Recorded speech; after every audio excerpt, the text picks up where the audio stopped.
Lafayette, this is Mr. B. And coming up for week number 4, which is April 27th to Friday, May 1st, for 3rd through 5th graders, one of our lessons this week is working on striking skills. So when I say striking skills, we're talking about any sport where you're holding something in your hand, such as a tennis racket, a hockey stick, a baseball bat. So we have something in our hands, and then we have an object that we're trying to hit with whatever we're holding in our hands. So this year during PE, we've spent time hitting a hockey puck with a hockey stick towards a hockey goal. And we've also have had lessons on hitting a tennis ball to a wall with a tennis paddle. So that skill is called striking. Now, when we're at home during this time right now, we may not have that equipment for us to use. So I'm going to show you some things that you're likely to have in your house that will allow you to practice some of these same striking skills. So the first thing that I'm going to talk about is the objects that you'll be hitting. So we have the good old piece of aluminum that we scrunch up into a tight little ball. And these work great. The second thing that we can do is take an ordinary 11 by 8 piece of paper and then find something that has some weight to it. So right here I have 2 little nuts from Nuts and Bolts that I'm going to put in the middle of the paper and wrap that paper around it. And that's going to give it weight. And this will also function as something for us to hit. Now, the things that we can find around our house that we can hit with are the following. Piece of cardboard, just make sure it's big enough. This is about almost paper size, 8 by 11.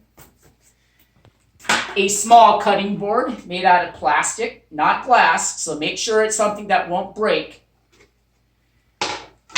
This is a food container lid or a Tupperware lid.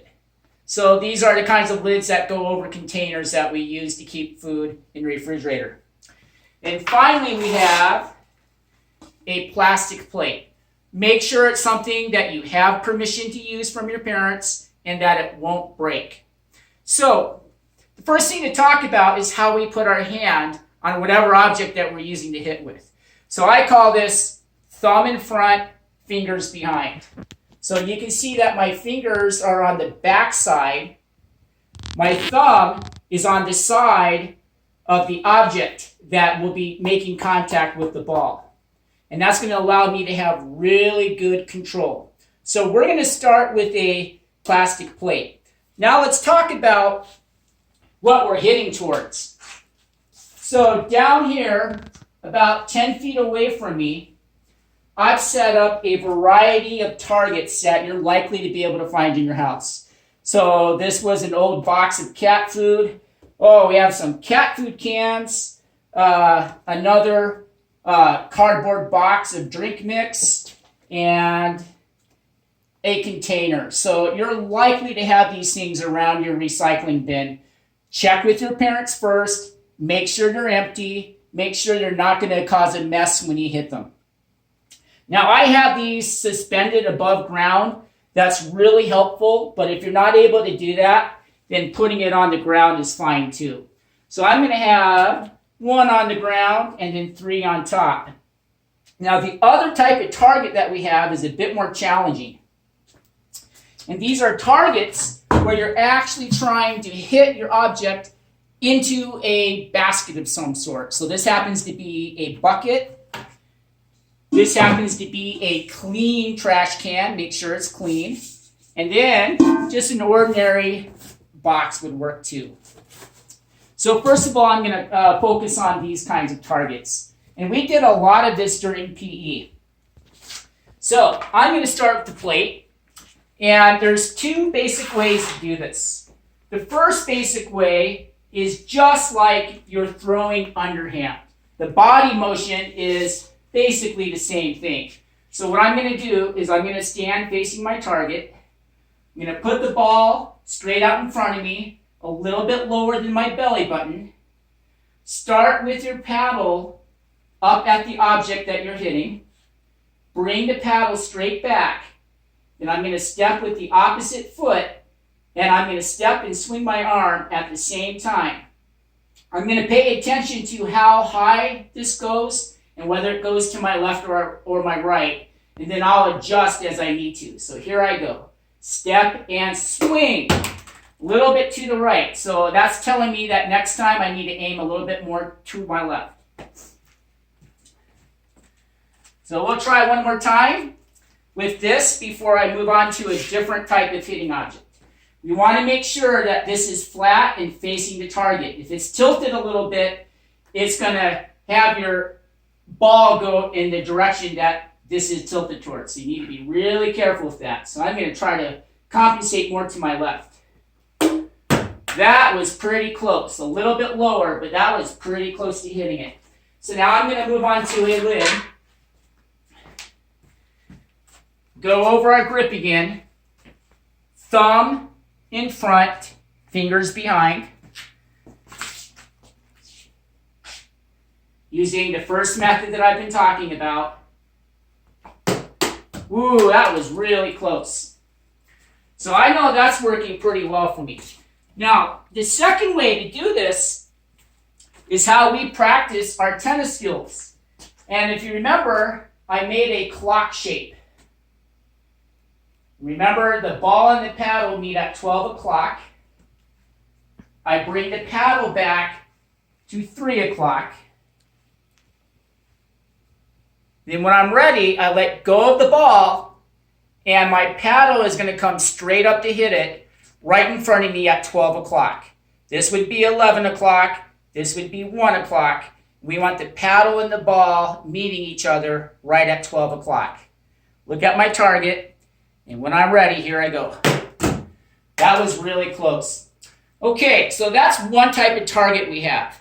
The power didn't matter so much. Now on our next kind of target, the power becomes more important. If I hit it too hard, it's going to go flying over my target and it won't make it in. So I'm going to start with a big bucket. And now I really have to work hard to control my power. If I hit it too hard, it's going to go flying over the bucket. And again, method number 1 would be like this. Method number 2 would be like this. And which do you think, which method would be the better one to use right now? If you're thinking method number 1, you are correct. Using method number 2, wow, that's going to be pretty tough. But with method number 1, I think I have a much better chance. So here I go, control the power. That was pretty close. Went just to the right of it. I'll try one more time before I try a different type of object in my hand. Straight back, step with the opposite foot. Little bit off. Okay, the next time I'm going to try with a piece of cardboard. Same grip again. Thumb in front. Fingers behind. Make sure I'm straight back from the target. Swinging arm goes straight back. And this should be your pencil hand, by the way. Straight forward, step with the opposite foot. Okay, that's telling me I need a little bit more power. So next time I'm going to add a little bit more power.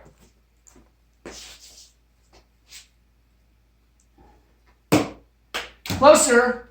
So anyways, keep on adjusting the power and the aiming until you find the right amount of power that you need. But I was getting pretty close. I got closer on my second time, so that's telling me that I'm getting closer to the correct amount of power that I need to use.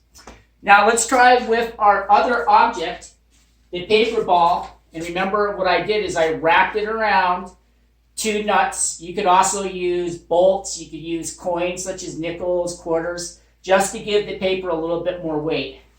So now I'm going to try this time, and I'm also going to try holding it this way. Let's see if that makes a little bit of a difference. Bingo! How about that? So that's telling me that I used the right amount of power and that I was nice and straight for my action. So these are items that are pretty easy to find around your home. You need something flat, make sure it's not going to break. And then for the targets,